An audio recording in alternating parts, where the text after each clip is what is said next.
What's the meaning of blight?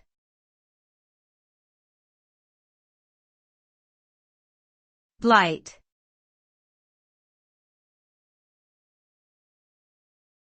Blight.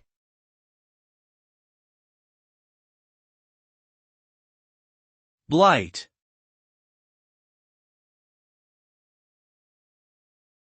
Blight.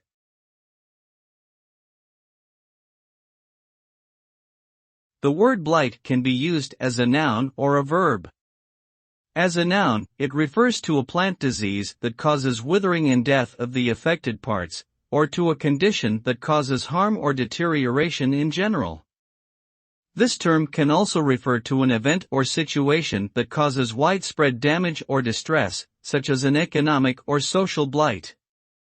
As a verb, it means to spoil, harm, or destroy something. For example, a crop may be blighted by insects or bad weather, or a person's reputation may be blighted by scandal. Ultimately, blight describes something that causes harm or suffering.